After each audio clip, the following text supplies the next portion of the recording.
The Ministry of Monitoring. A further look at the way our digital prison is trying to encircle us. Covered already in previous articles, but as it continues, so does the observation of it. Those articles are Cash, Monitoring, Do You Want to Be Monitored, and Cash Buys Freedom. This is an updated look, seen as things are still moving along at quite a pace. New staffless shops being revealed, robots in place of people in factories, robot dogs shown marching in formation, some with weapons loaded on them. You know, all totally normal for a harmonious, ordinary functioning society. But today I've read through a few comments of the reality for some starting to hit home. Women in particular, after a certain move by a certain social media company a few weeks ago in the States, showing people what the consequences are of sharing very personal information online, and giving rise to finally understanding that private messages are only so to a point. Imagine someone being able to eavesdrop on every conversation you ever had and were ever going to have. Omnipotence of a godly nature hanging over you. Many are close to it, as they share most of their lives online, publicly and privately. But when it's all online, maybe there is no difference in the two.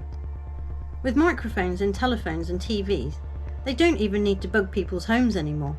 We invited the devil in ourselves, paid for it, gave our time to it, and still do.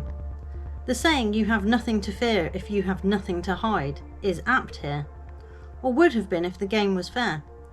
Alas, it isn't. Or they would have cracked down and stopped all the nefarious online activity that flourished as they were given free rein, now being used as a weapon against normality to monitor everyone, while still not curbing anything. The latest move, bringing charges in a home abortion case, using messages between a mother and daughter to prove something. Women have rightly pricked up their ears on this and have started to think it through. Whether the girl was right or wrong isn't the issue, it's about privacy. Why people had apps to monitor their cycle is beyond me. I didn't even like having a calorie app for a day, for the idea that it was then recorded somewhere. By who? For what? No need. Population, pregnancy, and the future of humanity have featured in many a storyline, and I wonder sometimes if it's a heads up, speculated upon in They Tell Us. But it really does seem as though they want to know what you think, what you eat, what you feel, where you go, when you travel, where you travel, who you talk to, what you say. They have access to most of that with lots of people, freely given to them on a daily basis, and that wouldn't be an issue ordinarily. Like people said, I'm very boring, why would they want to monitor me? And that is right, and monitoring all by itself wasn't important. Yet the overall point of what it leads to was, for me. Why do they want all that info? In my mind, it would lead to being able to control those things. And here we are. Because while it wasn't so much an issue before, now it is.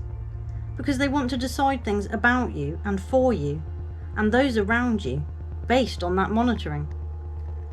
There is also a big push and lots of restructuring going on around medicine. They want all that online too. Monitored appointments, checked and reviewed. Doctors and patients alike will feel the scrutiny. This is where the idea that they are implanting digital traces in people would come into play. They could monitor your heartbeat, circulation, location, intake of calories, etc., all from an internal sensor. They keep saying they want to integrate people with their phones, and they are already a beacon on us. Once fully integrated, we will be the data. They make no secret of that being a goal, to augment humans and machine to create something weird and seemingly not necessary. But as history and the present shows us, just because we can, does not mean we should.